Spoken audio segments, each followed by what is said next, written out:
could see you having my baby. Let's get away. Let's get away, mystery lady. I know the world is going crazy, but I could see you having my baby. Let's get away.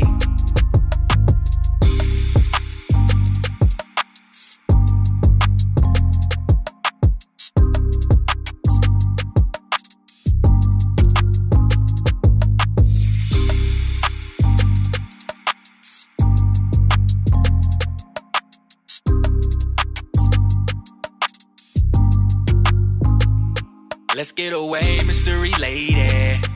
I know the world is going crazy, but I could see you having my baby. Let's get away. Let's get away, mystery lady. I know the world is going crazy, but I could see you having my baby. Let's get away.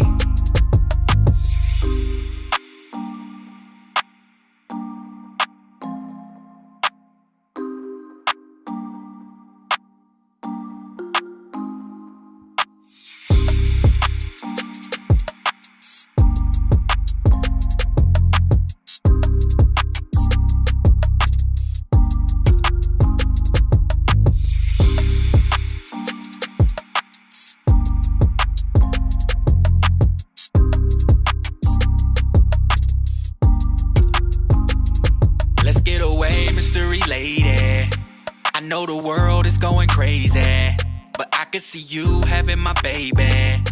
Let's get away. Let's get away, mystery lady. I know the world is going crazy, but I could see you having my baby. Let's get away.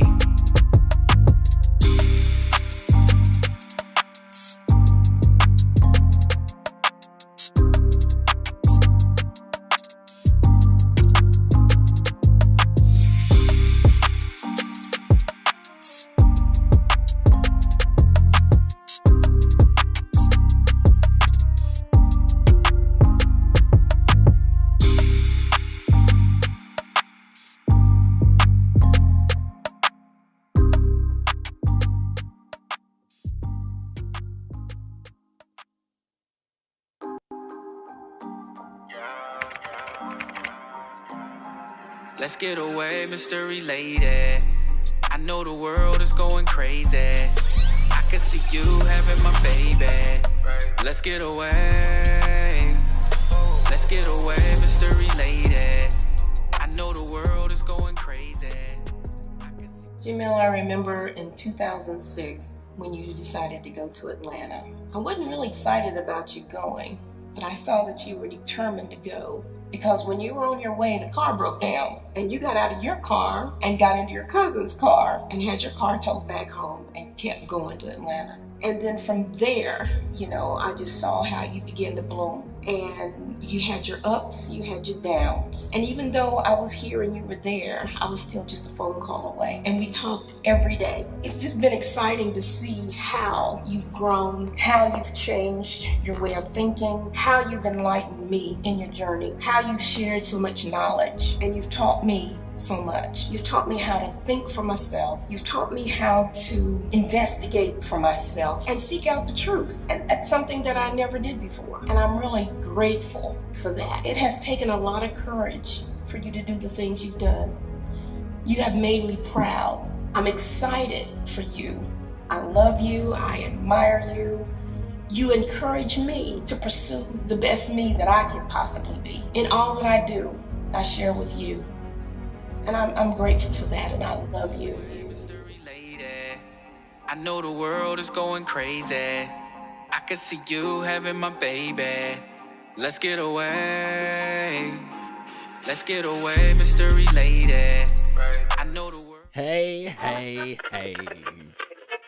You are now listening to the Jamille Harley Morning Show.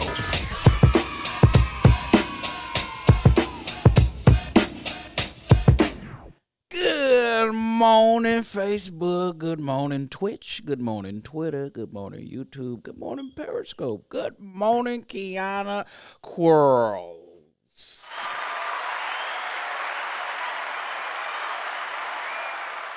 You know, I've always been told that I'm super dramatic, and that was a very dramatic good morning, but I don't care. Hey, Kiana, how you doing?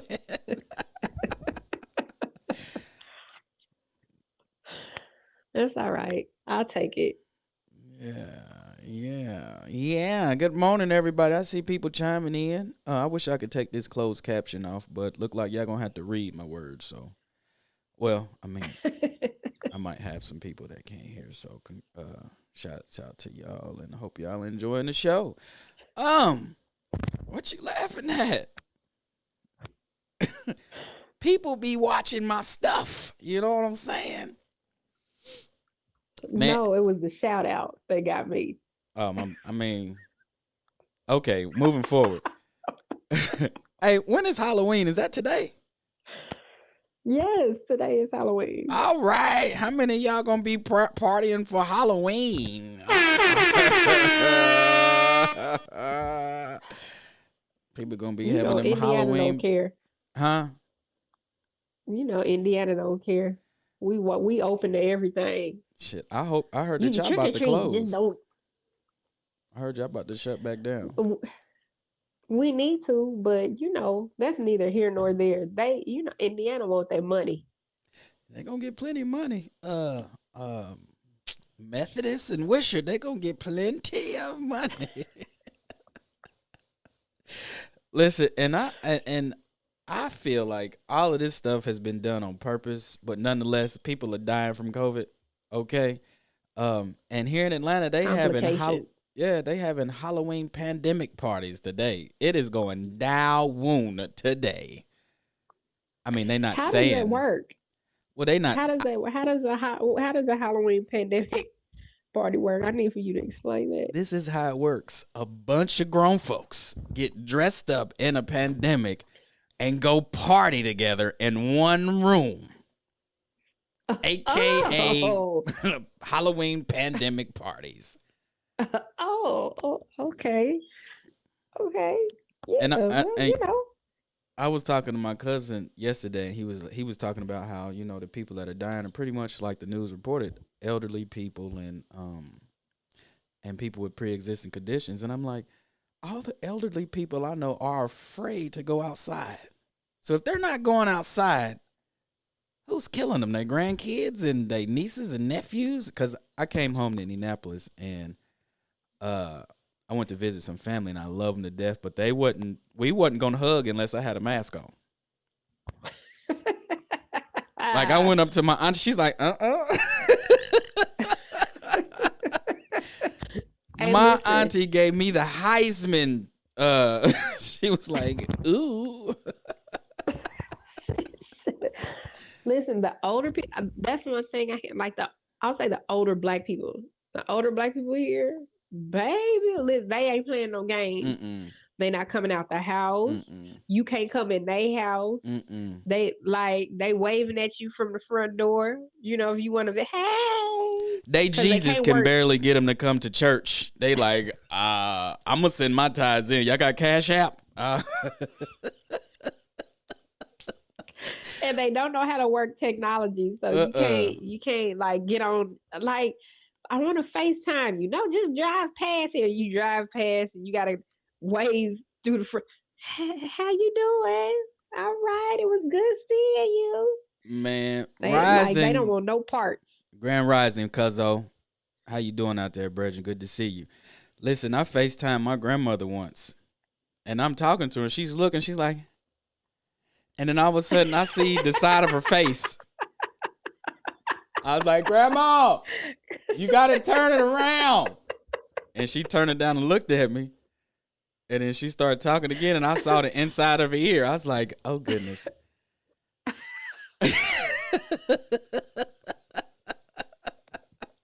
I was like, bless your heart. And you know what? I'm getting older, and the goal is to get old. Uh-huh. So I want to, and technology is one of my professions. So I kind of want, and technology isn't just cell phones and smart tablets and things of that nature. People be like, I'm a techie. You got an iPhone and an iPad. That doesn't mean you're a techie. Make you right. But I want to make sure I stay up on that because, I mean, I don't have any kids and I got nieces and nephews and a nephew, and I don't want to be that. Now come here, let me see that thing right there. Mm-hmm. Now you say you do what? You stick your finger in it. No, I'm not doing that at all. Whoa. Because you know when we get older, they gonna have some contraptions. They gonna have some Yes, 3D they are. hologram, a chip in your skin. They gonna have all that stuff. Yep. Yep. Yes, they are. And we gonna be here for it. Hopefully, I'm just gonna be that ornery old man. Get your goddamn hands off of me. We're not touching you, sir. I just wanted to say it. Well, and if the world doesn't know, well, at least the nation, although I am streaming across the globe right now. Hey. Hurricane Zeta came through and totally disrespected the Atlanta power grid infrastructure. Just totally. It was like battle rap. Hurricane Zeta came through. I come through with the clapper and I'm going to clap your face. I'm going to turn off your power. You ain't going to be able to make a withdrawal from Chase. Ooh. They did the Dave Chappelle. Ooh. Wah, wah, wah, wah. Get this work, Atlanta. You gonna get this work. I'm talking about traffic lights ain't on. People, you know when the traffic lights go out, you supposed to do the 4-way stop. Cats was just doing what they wanted to do. So you damn near playing bumper cars out here because I'm like, I got to get home. Y'all just ain't going to keep disrespecting my time. So I slide in there too. So. Listen, whenever we have stuff like that happen, like, and the stoplights they shut down, and you supposed to operate them like a 4-way stop.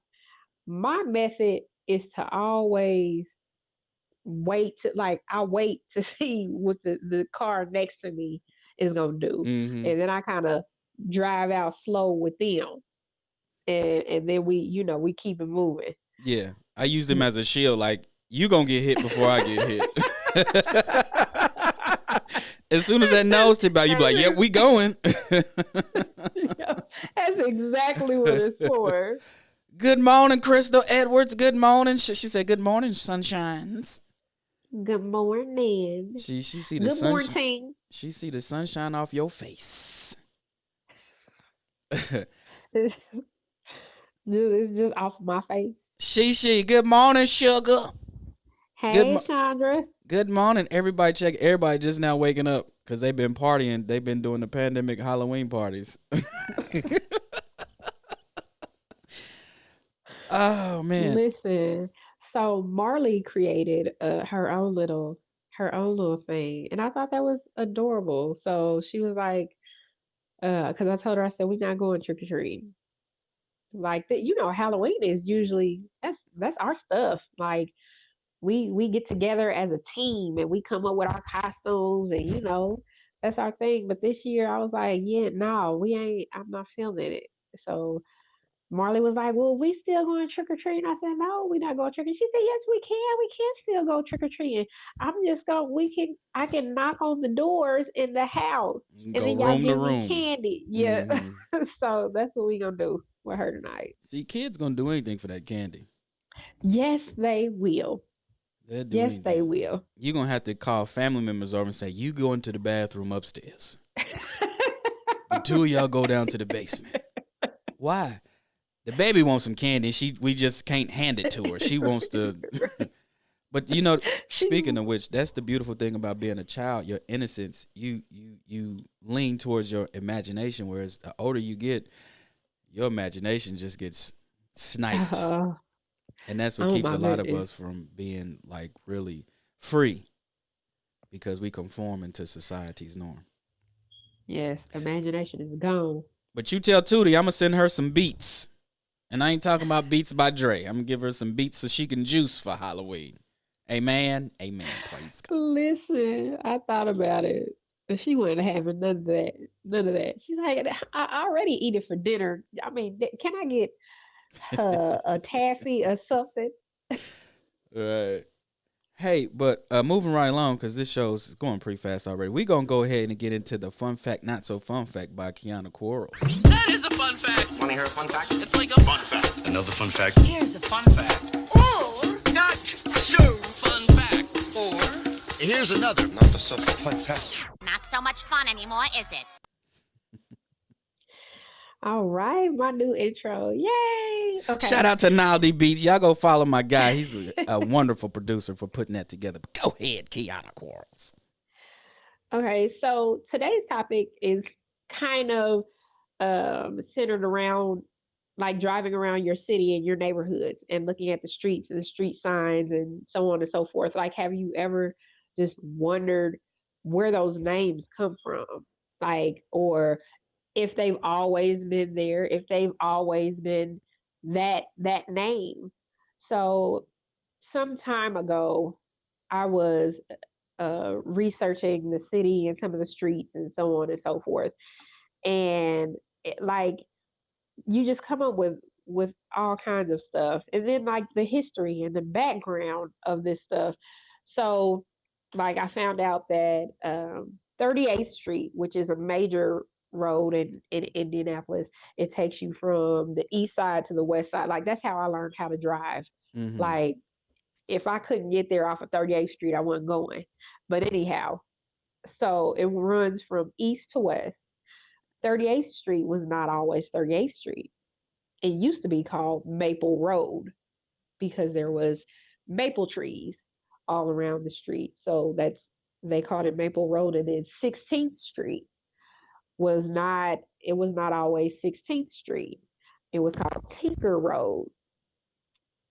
So now, so this was in the 20s, I believe, or the 1900s. So, and off of Tinker Road, like off of 16th Street, now, if you're driving now, you see a lot of stuff now reverting back to like the Tinker Coffee House, I believe, Mm-hmm. Tinker Street restaurant. So it's a few things that are named after the original name of 16th Street. And then along with that came like the neighborhoods, like researching the neighborhoods. And sometimes when you research these things, they have they have some not so bright history, behind them. So I was researching some of the neighborhoods, and it turns out that like Capitol Street, if you're from Indianapolis, good morning, Mama Harley. Good morning, baby. If you're from Indianapolis, so Capitol Street is going towards the west side, and then you can also get downtown off of Capitol Street.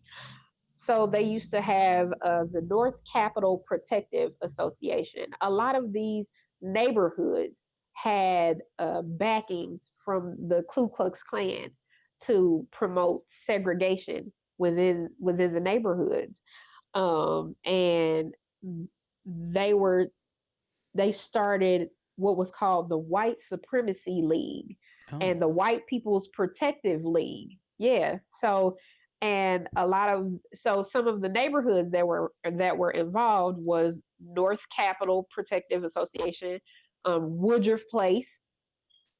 So if anybody's from Indianapolis, so Woodruff Place is and you can still tell like it's a historical neighborhood now, but it's by Tech High School.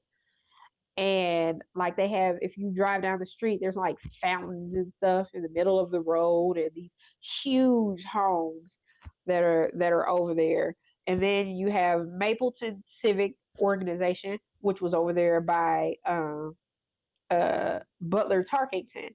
Like the Butler Tarkington area was the first neighborhood to integrate, but the neighbor, like some of the neighbors wasn't for that at all. So that's where the Mapleton Civic Organization came from. And then the North Central Civic Association.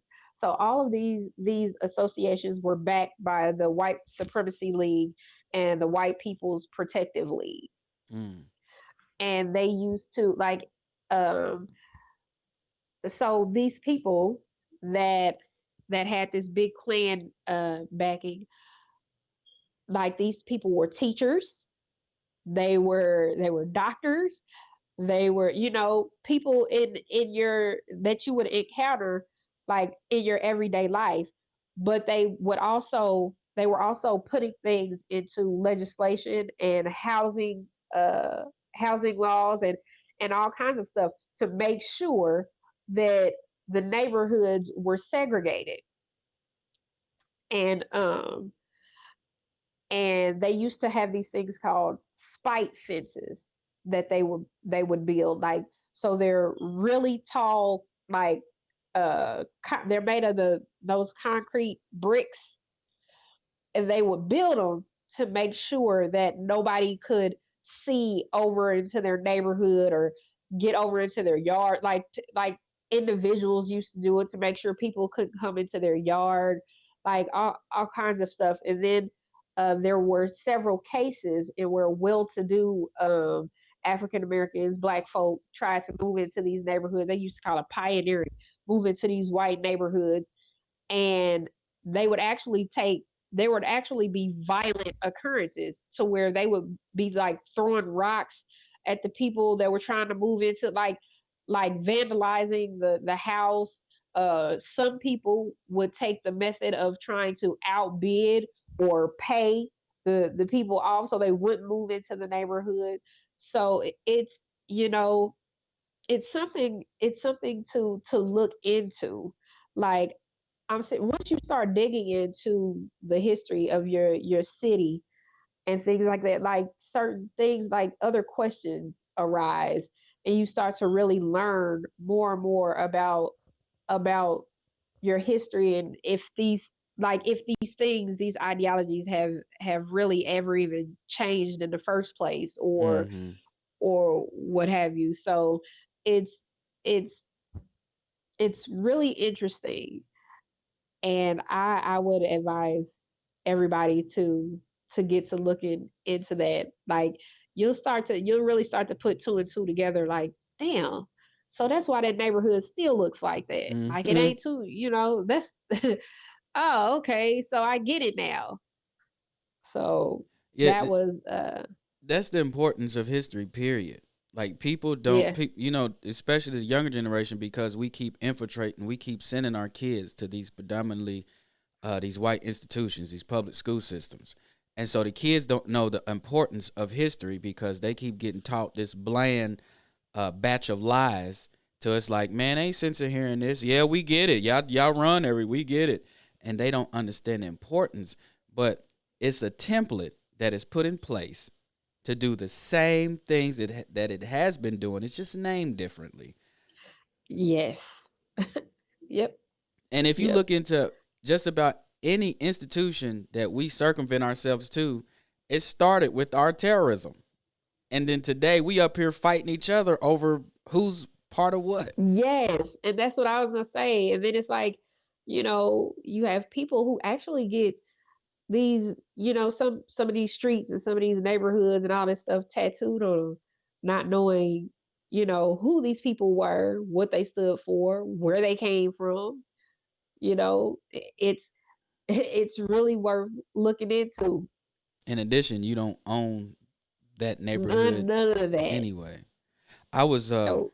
I've been on this mission to sort of anytime I hear our people championing things that that's not really, it's marketed to us, but it's not really for us. Like when you look at Hennessy, Hennessy used to be a huge, like when you go back to the Hennessy It still is. family, and it still is, but they gonna get your money. They gonna get your black dollars, but they don't like you. They've historically never liked you, and not only do they not like you, they've put hands on you to show that they don't like you. But now they got their hands inside your pocket. Yep. There was I was talking to some woman at my job once, and she was she was bragging about how when she gets off work, she's gonna go get her a drink, which kind of baffled me because when she's not talking about drinking, she's talking about praising the Lord and Jesus and all this other stuff. And so I don't know. I don't understand why people. I guess because I'm just a cool. I mean, I don't talk much at work unless I'm comfortable with you. But people come and just give me just information. That's like, I didn't ask for that. What are we doing here? I don't know what you want me to say. What do you want me to say right now? But she had come and she was like, yeah, I can't wait to get home, get to my my Jack Daniels and my Hennessy. And I was like, hey. And look, I think I'm doing her a favor. I'm like, hey, listen. We have to stop drinking Hennessy. And she said, why? I said, because Hennessy got their wealth from being some of the biggest slave owners. So we got to stop supporting it. And she's older. She's probably like 50-something. I thought she's going to be like, oh, I've never heard of that. This is the prime. This is the point in my life where I learned to stop just giving information. Because her rebuttal was, well, it's white Hennessy. So then my rebuttal to that was, okay, so it's a gift because we all know white Hennessy comes from the Caribbean. They don't sell it in the States. Yeah. So I was like, oh, it's a gift. Do your thing. But then she took it further and she said, plus my grandfather owned slaves. As if that was a badge of honor. And I just looked at her. I was like, okay, Ashton Kutcher is coming out somewhere. Any minute now. I don't know how why he's in Atlanta, but he's here somewhere. But she was serious, and she was like, basically, I don't give a shit. My grandfather owned slaves, and not only that, he gave my uncle some land. So to keep from spazzing out and losing my job, I just did an about face and turned the other way. And, got to paying attention to what was going on. And I had to keep my composure. I had to woosah. I had to bite my lip for me to feel pain, to sit my ass down. And ever since then, I was like, you know what? I'm not just, unless we having a conversation and it's, it's a point where we should interject that. I'm just not going to do it. Because you start to look at people totally different. It's like, how do we get to the point where we're just okay with this stuff? I don't know. But yeah, when you look into neighborhoods and you look into statues, like it baffles me that we got so many statues and monuments of murderers. But yet this country is built off thou shalt not kill. That's how you got this motherfucker from killing. What are you talking about? I'm confused. And I need answers. And then they try to eradicate the term massacre out of textbooks when it talks about how they got this land. So no, leave that there. That's where it's supposed to be. Right. All right. Well, we've come to the point. Where we enter our guest. Ladies and gentlemen, boys and girls, I want to introduce y'all to one of my good friends. She's my first CPA. She actually helped me start my first business. With no further ado, I want to bring, let me see if I can get her in here. Let's see. We're going to add her. There's 3 people. We're going to bring her in right now. Ladies and gentlemen, welcome Leah Johnson, everybody.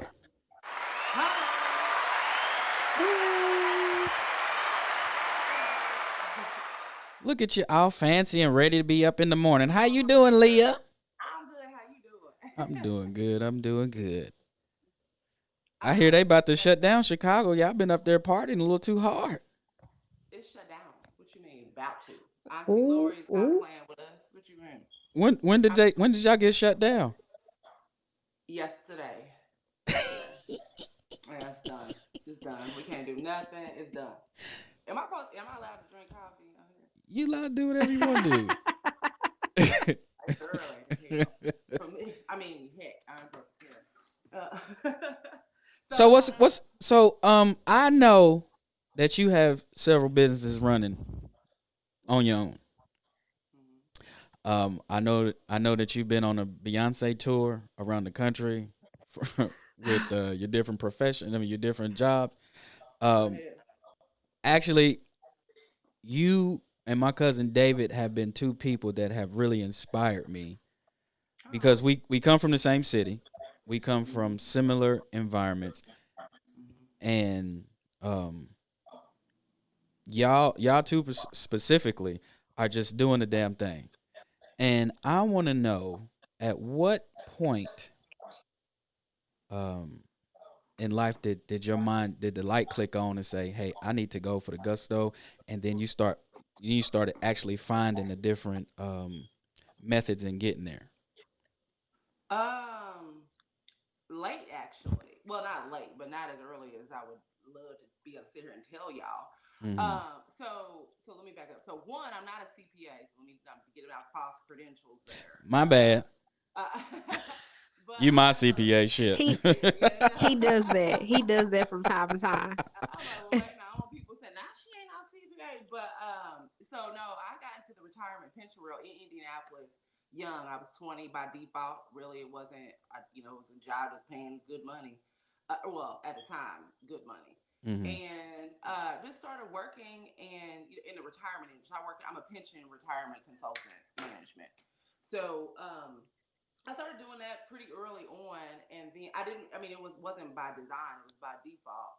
And then I started probably about 25, 26 years old. I started kind of looking around everybody who was like maybe higher ups or in the industry. And I'm like, well, they're doing all of this. Why can't I do that? And then that way made me kind of get serious. Like, I should make this a career. And I should, more than that, like, I realized I was in the middle of something that I could really absorb and learn and help myself and other folks. And 20 years later, here we are, almost for me in the industry. So I wasn't probably 27, 28 till I realized, I could do more than just like have a job. I could actually parlay this into some businesses. I could learn in the retirement world. I manage 401k and pension plans. It's all tax strategy. The only reason why any company has a 401k or a pension plan is because they need the tax deduction. That's it. I mean, they sell it to you as, you're a loyal employee, want to keep you. That's not, no. They have it. That's not what it is. They have it because make your business as profitable and you need these tax deductions. So that started making me getting curious, like, well, is this legal? And then as I started learning more and getting farther into the industry, I'm like, this is totally legal. You just have to play by their rules, and tax-wise, it'll help you. And so then I took that to apply that to my everyday life. It's like, well, why don't I have a business? Or why don't I get these tax deductions? I don't have to be a millionaire. No, I'm not taking $200,000, $300,000 tax deductions, but I could take enough to make a significant impact in my life. So, yeah. Okay. So, and hey, Mama Reynolds Quarles. Oh, hey, mommy. So, you know what? So during this whole election stuff, I've heard a lot of people talk about, well, Donald Trump only spent $750 in taxes, and I'm like, no shit, Sherlock. That's the capitalistic game that you want to play that you know nothing about. That's the game. Yeah, that's the game. It's nothing illegal about that. No, you're right. And so a lot of people, it makes you upset when you see that number because you're thinking, I'm paying a whole lot of taxes. What the hell? Why? How? But the truth of the matter is, he just used the tax code well. He had a CPA or he had an advisor. He had somebody to tell him to take these deductions. And if you do it the right way, it's perfectly legal. There's no trick to it. Yeah, you start making up numbers and all that kind of stuff, you got problems. Right. But for the most part, it's totally legal. You have businesses, you go out to dinner, you go on a flight, you do whatever. All of that stuff is tax deductible. And you take those taxes and you get that back. So what he did, frankly, was what everybody else does. What everybody else in that bracket does, if that makes sense. And the tax code allows it. You know, I'm not vouching for him or anything like that. But what I'm saying is, we can use that same code and those same rules to do the same thing for you, for yourself. 100%. You know, you have I have a travel agency. Anything related to travel, I take a flight, take a hotel, anything, go anywhere out of town, anything, all of that stuff I write off. And it's totally 100% legal. I mean, there's nothing illegal. So I think a lot of us get nervous about it. Like, wait a minute, I don't want to go. You know, I don't play with IRS, but it's totally legal.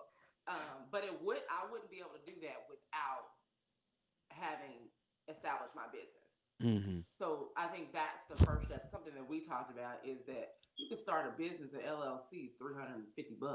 You know, it's cheap to do that. If you don't even have to go that far. You could be a sole proprietorship for $100, just so you can get those write-offs and those deductions. I mean, that's invaluable. I mean, most of us are not going to fall into a big chunk of money ever. I mean, in our lifetime, you're not just going to get 50,000. I mean, that's just not in the cards for most normal, 9 to 5 folks. You're not going to get a big chunk of money. But hell, I started getting excited about I don't know, kids and nothing else. I get excited about tax time like everybody else because you better get that bread back. I know that I'm getting ready to have a bunch of deductions come back, and so it's worth just that. Yeah. So, do you think that everybody with money understands that? Like people at all levels of, and I'm not talking about people that just got 9 to 5s because that's not wealthy if you just have a 9 to 5, regardless of how much money you're making. I'm talking about the people that have, the capitalistic society is the laws are based around property owners and business owners. And so if you have, to me, the best thing about being in business, I think that most people who are running successful businesses do understand the tax code. I'm pausing because I'm like, do I really believe that? But the best thing is to surround yourself with people who know this. Once you start doing it, you want to start a business. Okay, let me talk to a CPA. Let me talk to a financial advisor. It's worth that. Even if you got to pay somebody $100, $200, to listen to what your facts and circumstances are, or take a look at what you have to make that. To make those suggestions, because you don't know. I didn't know. I only knew this because I was in the industry from my 9 to 5. I would have not otherwise known this. But I could have known this, like if I started a business, to know I need to go talk to somebody about what I'm doing. I need to talk to an accountant. I need to talk to an advisor, because they know, and so the people who I think I hope a lot of our businesses, and I don't know, that you're investing that time or that money with a professional to tell you, to navigate you through these kind of things, because you won't know that, right? You really need to. So I think a lot of people, I do my own taxes, I ain't gonna pay nobody. No, it's worth paying somebody right. who Oh, is definitely. expert in that field to know what they do, because they can tell you stuff that you had no idea, or tell you, okay, this year you did this, but next year if you do, but they can set you up so you can take advantage of these type of things. It's not a secret. It's not like certain people get it's just the people who know the rules and follow the rules, and that's what you get. Okay. My friend Steve says, I question the ethics and responsibility to community used as 1% does. That's right. But they the ones that create the rules, and so they keep the information away from the people so they can basically bully us. And so to lead to my next question, this is why I posed that question. Most businesses, establishments, whatever, that are successful, they do pay those professionals. You have to. You have to. So what I noticed with a lot of it, you can't cut those kind of corners. You have to do that. You think I know how to do taxes. I don't need to pay nobody $500 to do my taxes. $500 to pay someone, to a professional, to do your taxes and get you $10,000 back is nothing. And most reputable CPAs, they will at least, you might have to pay them something, but they would usually, you give them your information, they'll take a look at it and kind of give you advice, and then you can decide if you want to actually hire that person. So it's very low risk just to try it, They're all credentialed. They have licenses, so they can't like steal your information, stuff like that. Like they're accountable to I can't go run off with $1 million. I'm registered with the IRS. It's a prop. They'll come find you, especially us. They ain't no hiding. He over his mama house. Yeah, IRS will find you. It's Sunday. She cooking. Yeah, no, they will find you. So I think that it's not that we don't know, it's that we don't seek people who do know, right? You're not supposed to know. How do we know all of this? You don't, especially Black people. That's not something that you grew up in. Your parents probably didn't have CPAs or accountants. That's not something that, unless you got someone in your family or somebody like that, you don't have that. So I don't think that's the fault. It is that you got to go seek these people and don't discount them, their knowledge. And yeah, my CPA's working, you're paying her $500 for that because she does a good job and gives me stuff that deductions or kind of coaches me on my business that I wouldn't know. Right. I have no idea what to do. Well, see, the reason why I asked that question was because, of course, the individuals aren't going to know. But we are in institutions that know, but they don't disseminate that information to us so that they remain the leaders of us. They remain in power over us. That's why I was asking if you're doing well fiscally, financially, and you run a business, no matter what that business is, whether it's a nonprofit business or a for-profit business, you know all of this stuff that Leah's talking about right now. And you, sir, and you, ma'am, do not teach the people that are up under you how to get out of poverty. Yeah. Well, it's almost like we get a lot of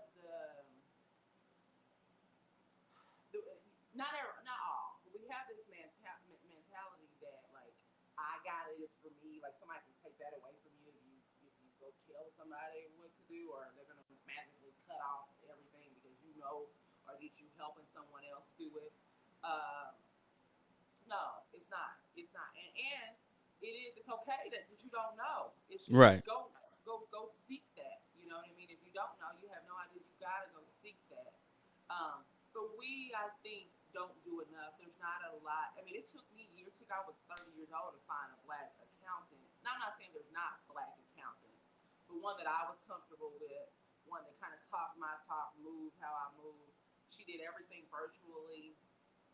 10 years ago, before the whole virtual thing, a lot of times you had a CPA, walk into the office with 17 paper. I don't have time. And we're in a new age now. I don't have time for that. I'm not gonna come to your office. A lot. So you gotta meet somebody who fits you, right? Every advisor isn't for you. Every CPA isn't for you, right? But there is a lack of that in our community, and maybe because I don't know, we don't think we can go into those kind of fields. I don't really know what. That you could have a conversation about why that is. Well, psychologically, we're taught we're not worthy of it. We're taught that stay in pocket, have fun, shuck and jive. I've had multiple people just come to me and just in conversation and say, I hate to read. How do you get through life without reading something? And when people say that, it's not that they don't like to read, because everybody's scrolling on social media. Everybody's reading something. Everybody wants to feel good and, just, oh, this new thing came out, stuff like that. So, so I got interns at my company, and, they go through certain programs to get into the company. They're around so many other businessmen and women, and everybody's just promoting to get a good job. And I'm here, if you didn't come from wealth, yes, you need to get a job. But while on that job, pay attention to all sectors, all intricate parts of that job, and aspire for more. Well, and I am somebody who's I've been a 9-to-5er for 20 years.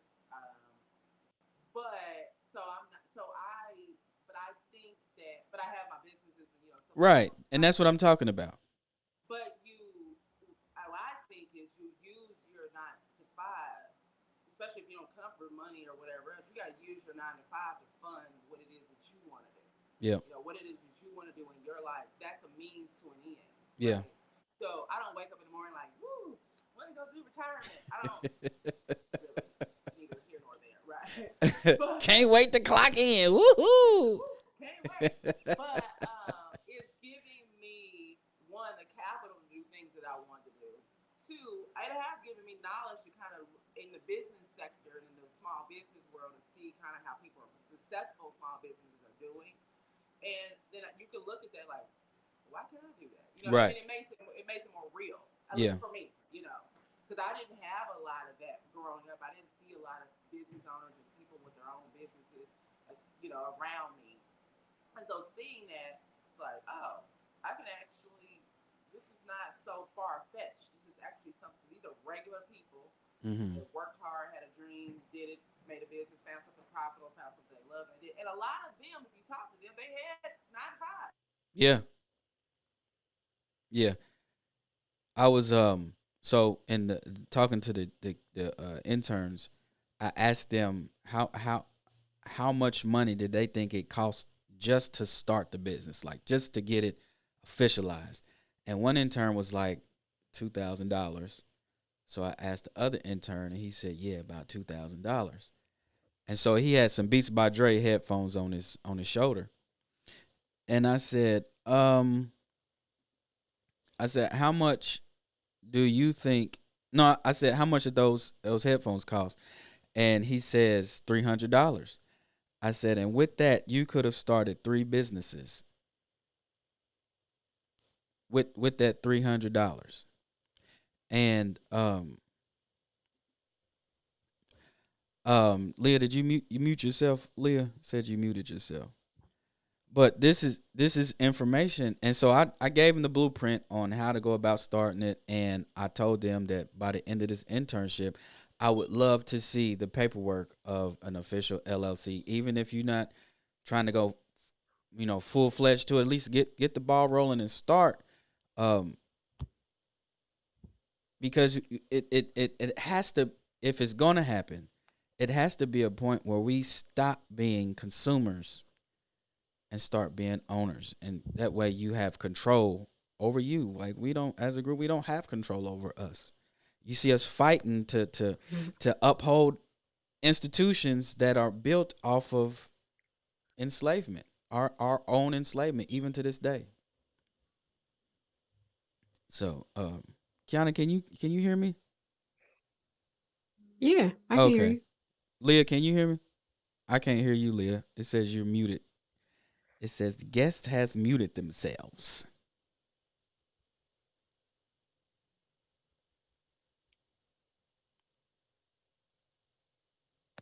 Oh, Uh-oh. uh-oh. But yeah, so she'll come back on when she clicks the link. All right, Steve said he had to go. All right, man, it was good chatting with you. Here she go. There you go. There she is. You can hear me now? Yeah, COVID got a hold of Yeah. your audio connection. Sorry, I was trying to move around and it didn't work out right. Yeah. So let's break it down. The simple steps in just starting the business.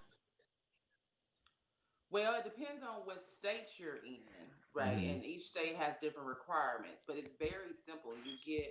You register your name with the Secretary of State. Pick a name, Jamille LLC, whatever you want to do. Register your business with the Secretary of State. You go online on the IRS website, apply for EIN for that business. Um, and each state has different those are the main 2 things that you have to have. Mhm. But each state varies. They may want articles of incorporation. They may want, different things. But you can get on literally on your line, your Secretary of State, wherever you live at, and it will tell you XYZ what you have to do to register with your state. But as far as federal government, all you gotta do is get online and get an EIN done. And then the other part is kind of choosing which entity you want to do. If you want to be a sole proprietorship, if you want to be an LLC, and depending on what kind of business you're doing in your own specific tax situation, you may want to do one or the other. But it literally, you can just Google. I mean, it takes 2 minutes. You just need an EIN and register with your state, and that's it. And usually that process for like an LLC or even a court, depending on state to state, $300, $350. I mean, it's not a lot of cash. And then at that point, you can get, once you have those things, you can get bank accounts. You can get credit cards. You can do whatever you want in that business once it's established. And then just annually, just like you file your regular tax return, you file a tax return for your business. Mm-hmm. And that's it. I mean, it's really that simple. It's not hard at all. It just varies a little bit. But literally, the states make it very easy. You could Google how to set up a company in Indiana, and literally, you can come up to the Indiana Secretary of State and will tell you what items that you need. Yeah. Indiana's actually really easy. You don't need nothing but to register with the Secretary of State at EIN, and that's it. And I know it's less than $300. I can't remember because it was a long. Because I had a business in Indiana. It's like $100. But it's cheap. Yeah, it's cheap. It's you spend that going out to eat or whatever. I mean, You spend that in one day getting gas, getting some food, and maybe getting a drink or two or something. Yeah. And So it's very simple process. It's just doing it. Now, if some of us, rather not go through all that, reading all that, you can pay somebody to do that for you. I mean, I wouldn't suggest it because I really think that you can do it yourself.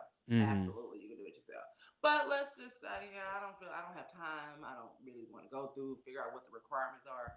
You can pay, even if you don't pay a CPA, they got online stuff like LegalZoom. You can pay them, so they charge you a fee. So instead of $300, it might cost you $5. But some people might see that extra $200 is worth their time, and I'm not knocking that. Whatever gets you to that end point. But it's very, very, very simple to do. I mean, very simple to do. I mean, there's you don't have to have a certain amount of money. You don't have. I mean, there's nothing. You just have to have a dream, right? A dream, a plan.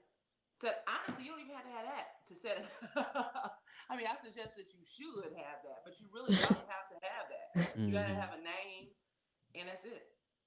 And you register it with the feds. You register at the state level, and then you immediately can start taking advantage of the tax benefits. Mm-hmm. So you start a consulting agency now. Anything, including the fees to set it up, are deductible, right? Mm-hmm. So I just spent $500 to set my business up. Let's say I went through LegalZoom, I spent $500 to set my business up.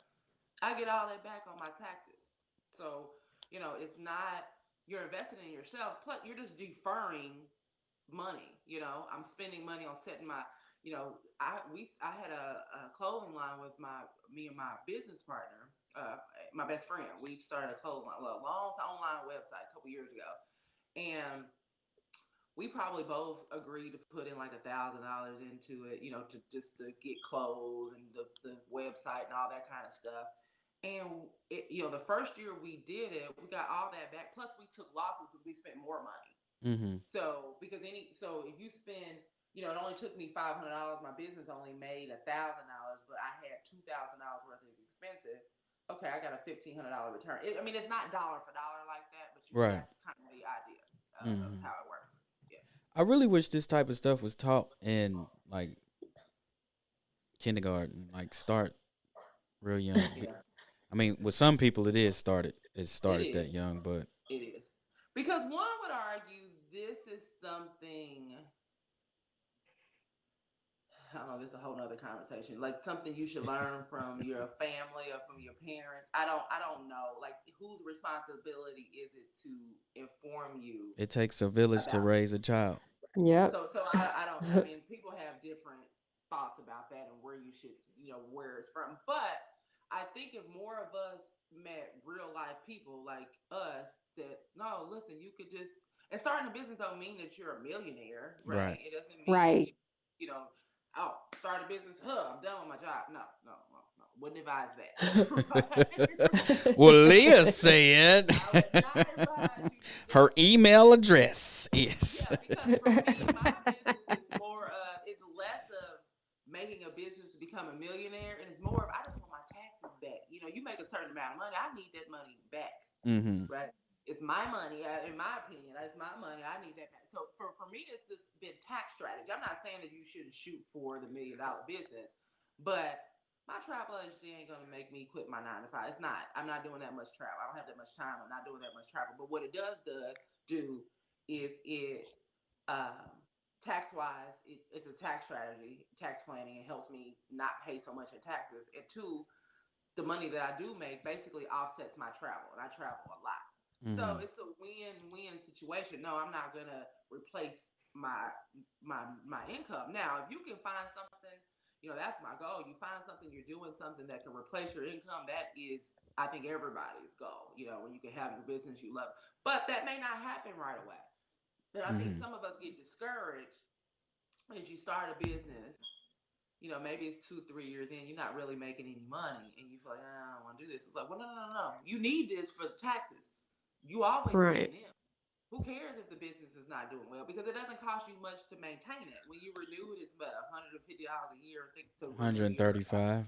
or something. Yeah, something like that for the Secretary of State. So overhead costs to maintaining it is nothing. I mean, it's very minimal.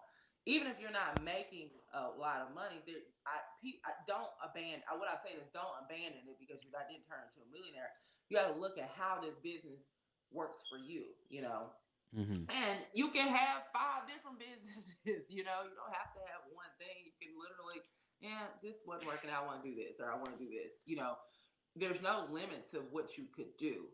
Yeah.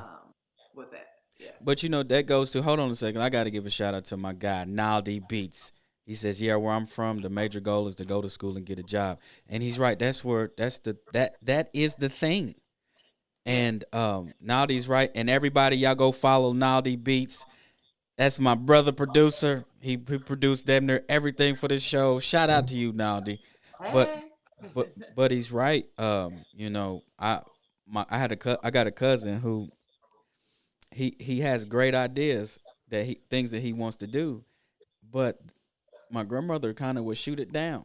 Like, I remember one time he wanted to get into customization of cars because, when Exhibit was doing the Pimp My Rides, that was a big thing, and it's still a big thing. She had something to say about that. Then he said he wanted to be a chef. And I was like, yo, that'd be dope, because I plan on being a millionaire one day, and Cook can be my chef, and you be the celebrity chef. And she was like, you need to go to the real school. That's how it is. That's how it is. That's like being like with being an artist and having that as a business, an LLC for that. Like when you grow up, you taught that type of stuff that's an elective. That's something that no, we're not going that no, that's not a real job. But what's your backup though?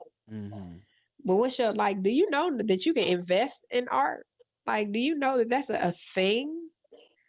Like, and it makes millions, it makes millions of dollars. Yeah.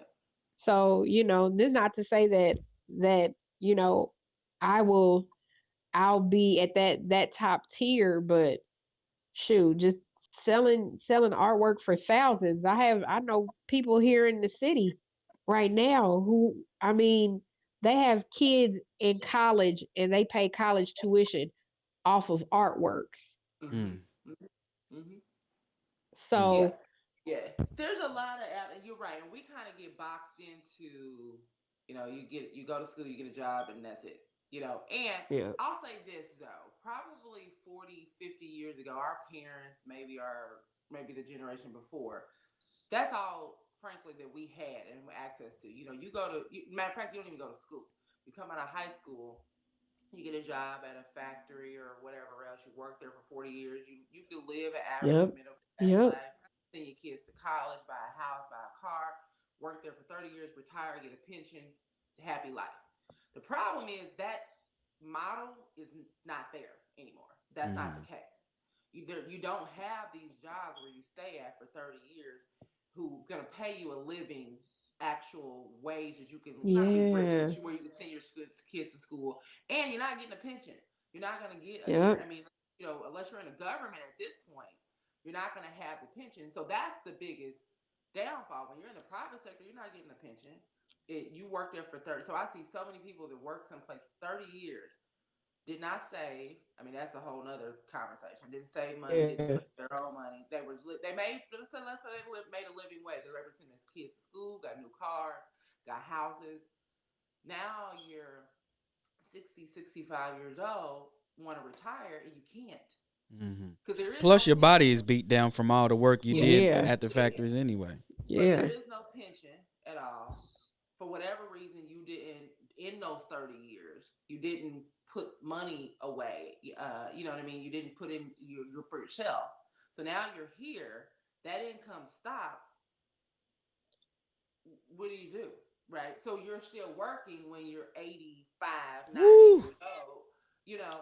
And so, I'm selling for, dope if that got to happen yeah, for me. yeah. I'm gonna be that old grandpa. Like, you want a nickel or dime bag of weed, son? What you want? So I try to, the time value of money is something that I think we don't understand. And what I mean by that is if you put away $20 40 years ago. That now is 1,000. I can't do the math. It's too early for me to do that math. But I put a post on my Facebook page the other day about if you would have 6 years ago I had put a post 6 years ago, increase your 401k contribution. And I said something, and so I did the calculation and say, okay, if you would have put $50 a month away 6 years ago, that'd be like $7,000 right now the city. Now, that's not a lot of money. I'm not saying, but what I'm saying is you can understand that scale. We're talking about $50 a month. What if you could have put in $200 a month, right? You could be sitting on $20,000-$30,000 a month. And I think that, $20,000-$30,000 in a 5-year span, $40,000 in a which would open doors for you to do things, whether it's send your kid to school, right? Tuition, whether it's okay, maybe I want to step out and start that business, or maybe not even start that business. Maybe I want to buy some homes, or maybe I want to get into different ventures. But if you don't ever have that capital, you're not going to get that, and the money is not going to just Yeah. fall from the sky somewhere where it's yeah, you know what I mean. And um, so we miss that time. And that to me is the big. It's not like a whole. You don't put a whole lot of money. You just take time. And so when we were talking about those folks who work 30, 40 years, just think about how they put $100 a month away for 40 years. Seriously. Boy. You could, I'm not saying you could retire and be on the south of France somewhere, but you could be okay, right? You could have choices. You could send your kid to school.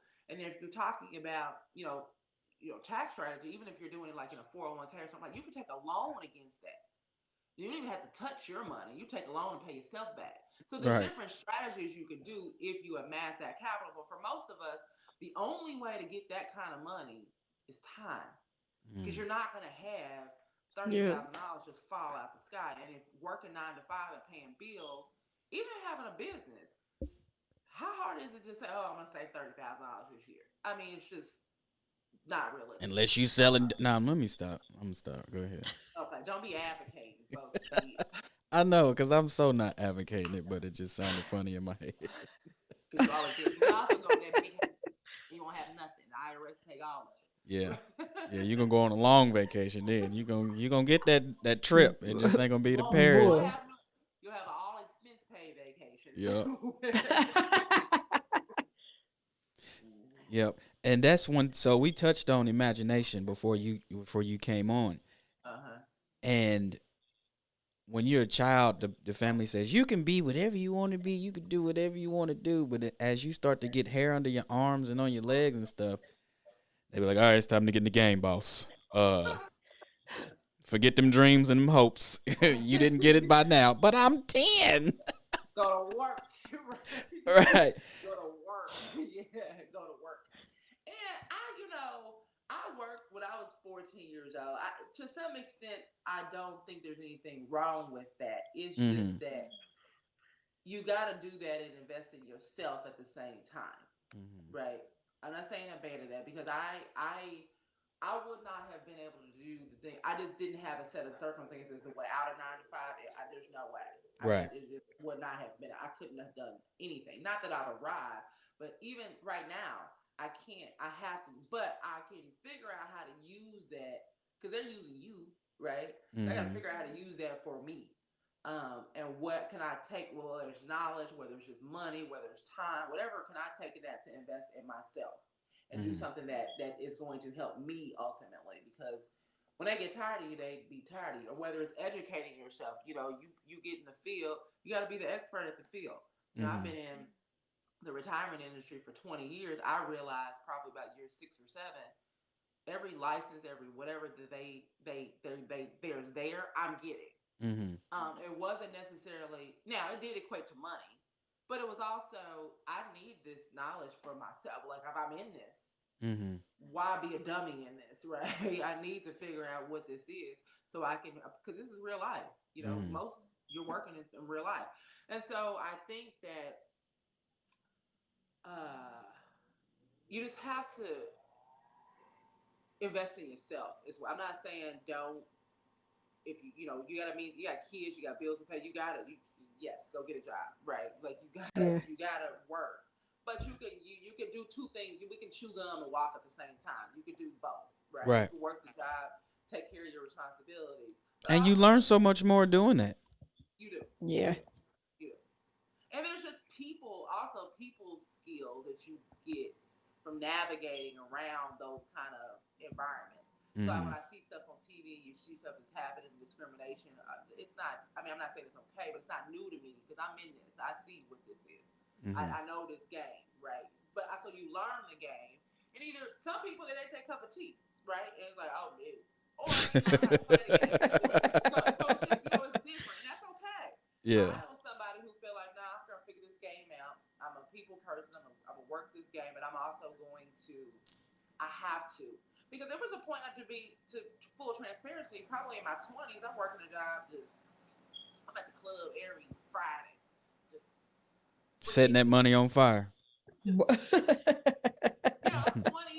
years old, making good money, right? There was no concept of that. It was just fun, games, I'm making good money, I'm in the club, popping bottles, just reckless. And I don't know what it was. I think it became. I'm trying to think what it was. It was like, no, I don't. It's something clicked. That said, you know what you could do.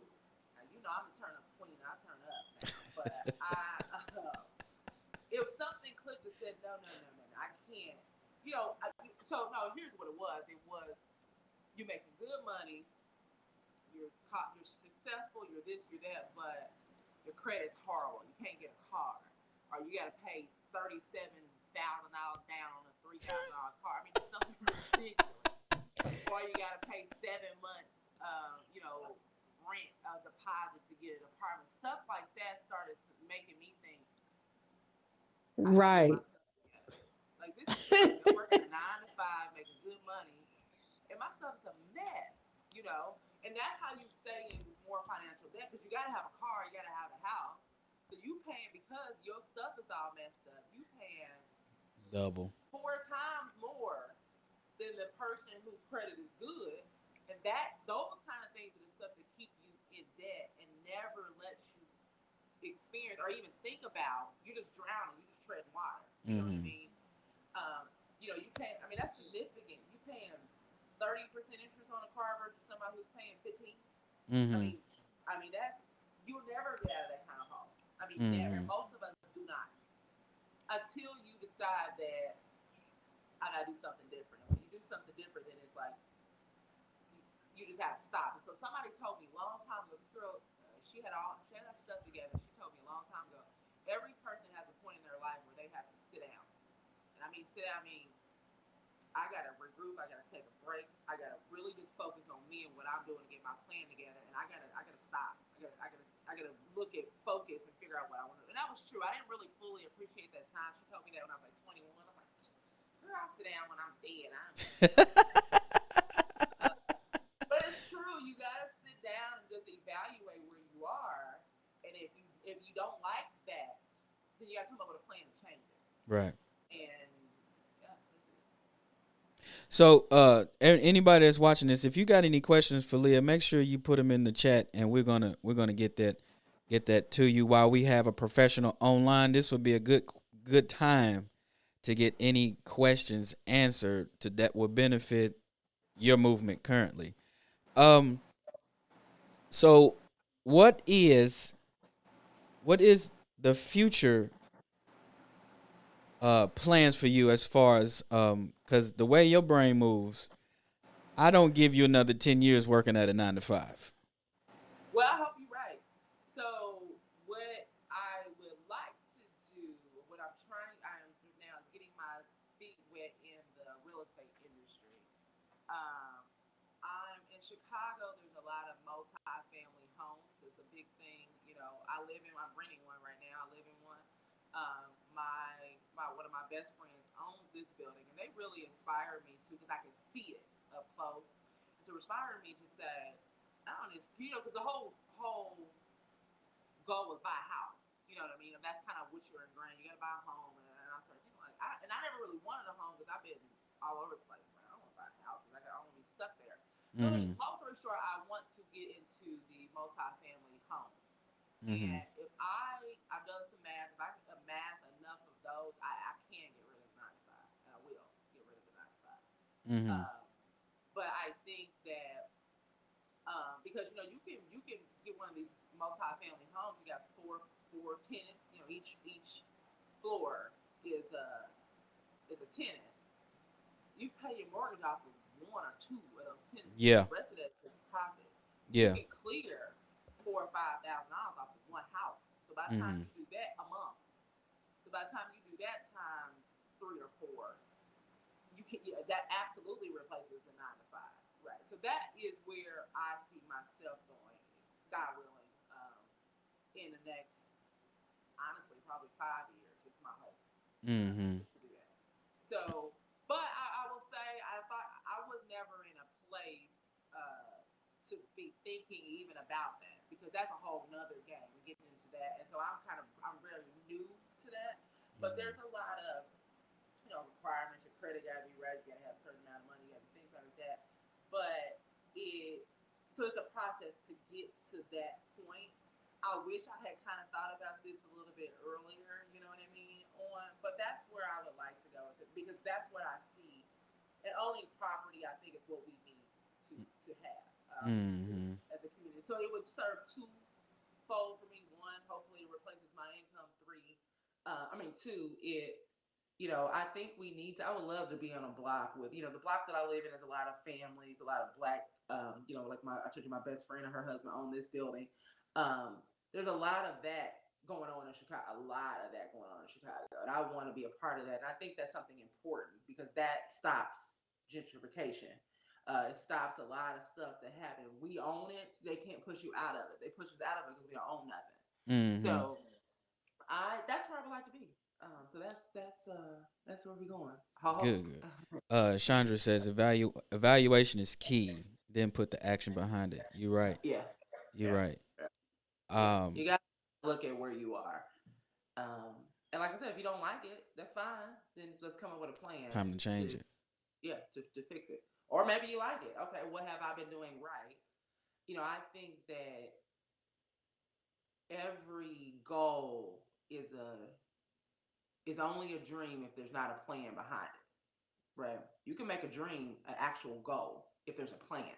If there's no plan, then you just dreaming. You daydreaming is fun or whatever. But you could actually have something that people think is totally unattainable. If you have a plan and you execute, you might have to deviate. Plan, it might take you different places. But if you got a plan, you execute that plan.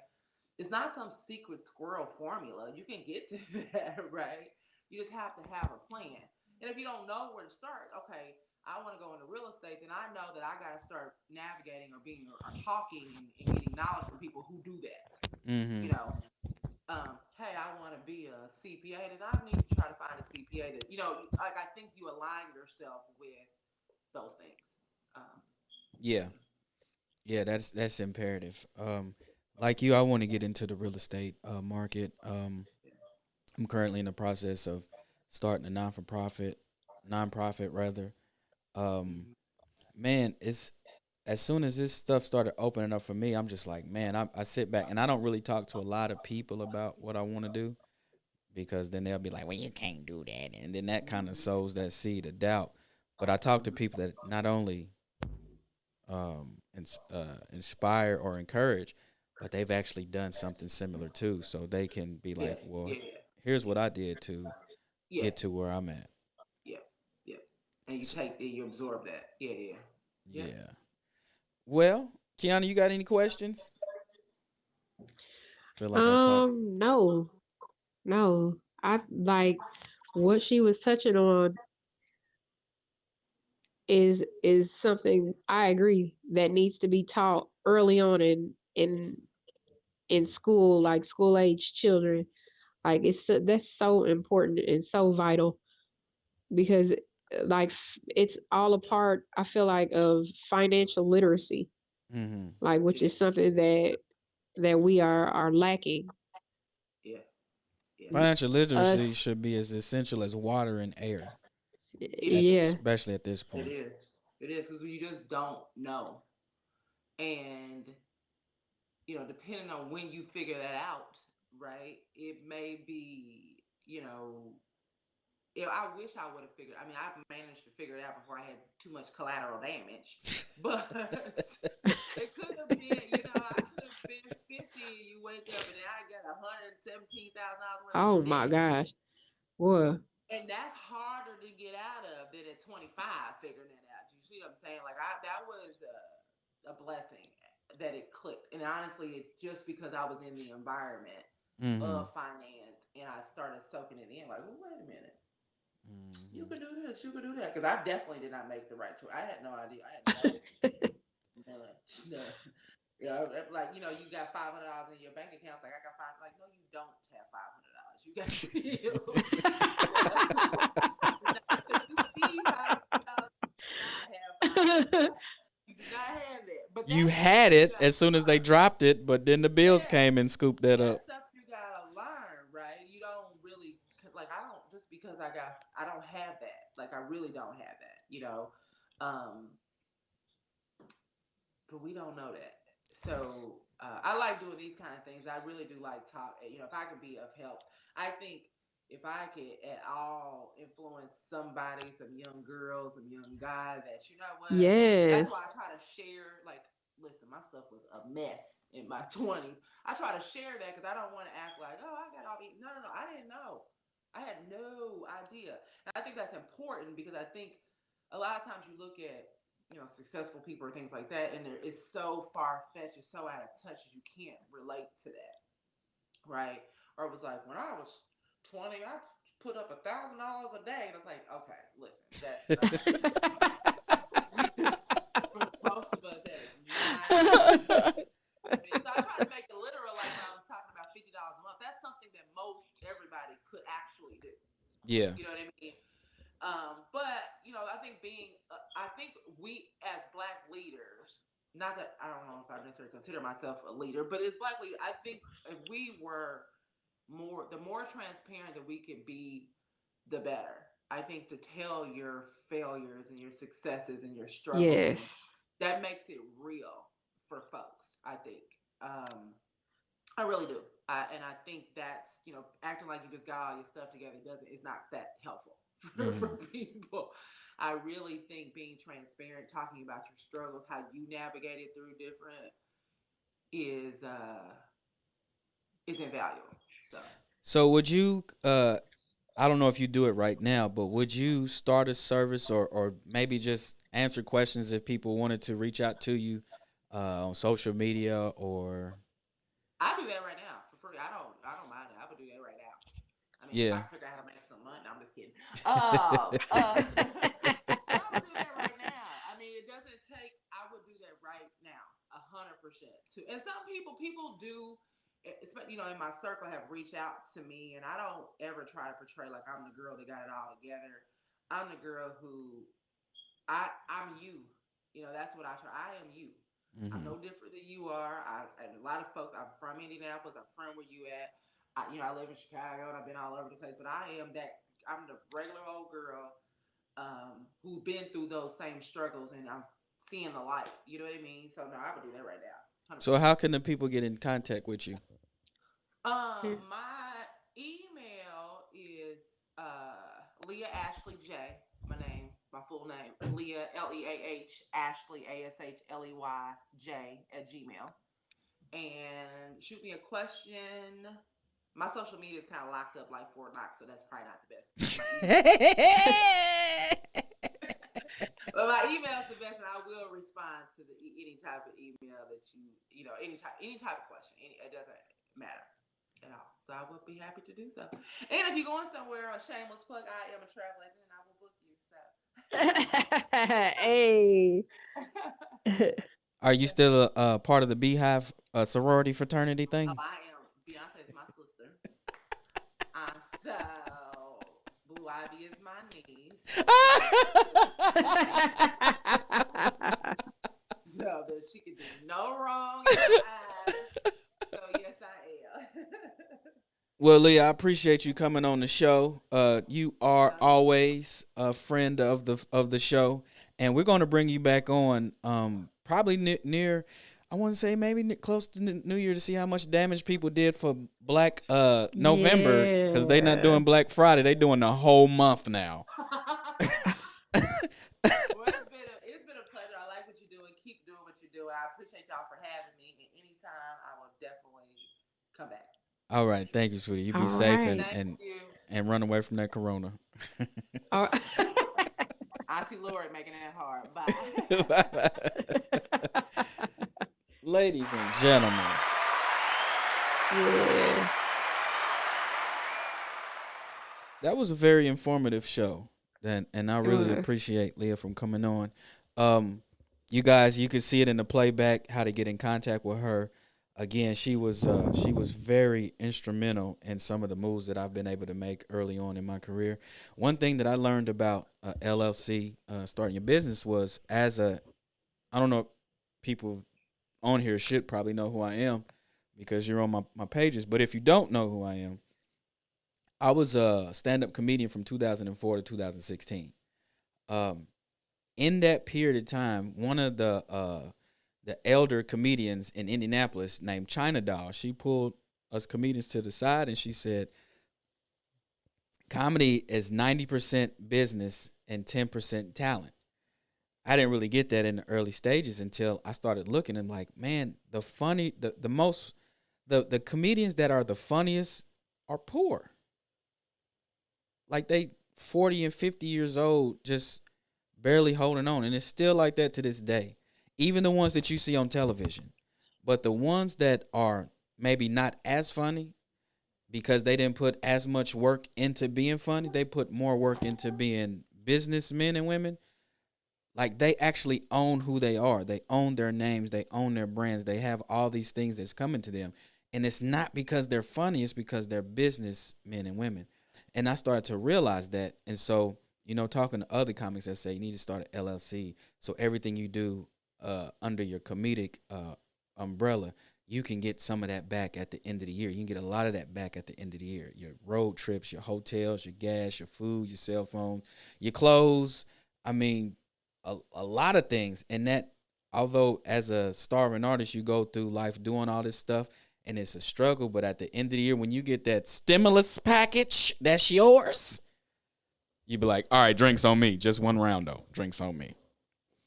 And you learn to sell merchandise. Like this man right here. This is for my podcast. I'm not selling it. It's a representative of the show. I'm gonna have to find a new vendor that makes these because the shop in China tried to rip me off. So I'm looking for other vendors. But nonetheless, when you start to get into just the basics, the bare nuts and bolts of being a business owner, like a lot of things around you start to open up and you're not necessarily confused and you're not necessarily surprised, right? Because when you're surprised, that's when you can be happy or upset. And most likely in this day and age, when you get a surprise, you're upset. Like, he gets to spend $750 on taxes.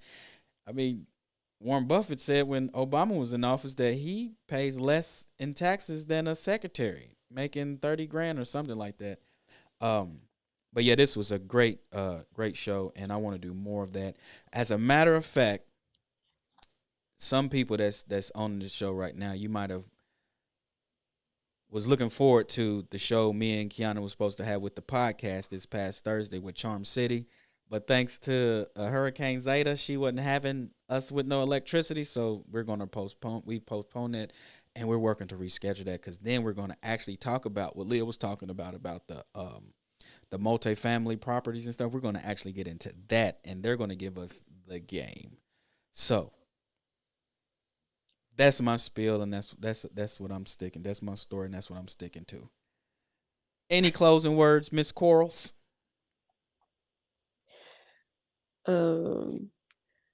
No, not really. But the show was very informative. It really was. Like I like to hear about our people in finances and what they contribute to that. Like in many different facets of it. So that's like is there's so much to be heard and taught Yeah, so about much. that. And then I hate that we got you know we get to the age that we're at, and it's like, oh, I didn't know that. I need to be doing this. It's like you're Yeah. halfway done with life. Although we've gone. Look at me. Yeah. All right. Well, ladies and gentlemen, it's been a show. We've had a good time. I hope you've learned something. I'm gonna zip this video up and sell it on the corners. My new business, bruh, man, from the First Floor Productions. The first floor. The first floor, right. But I want to thank y'all and hope that before we go, DJ Godzilla's had a show. I didn't even shout out to DJ Godzilla's. He has another show this morning, and he's out there getting to the paper, baby. And so we want to give a shout out to him. Hope he's safe, and everybody else have a fun and safe weekend. Trick or treat in your house like Tootie and the Quarles family. Don't go outside and don't come to my door asking for no candy. You are now listening to the Jamille Harley Morning Show.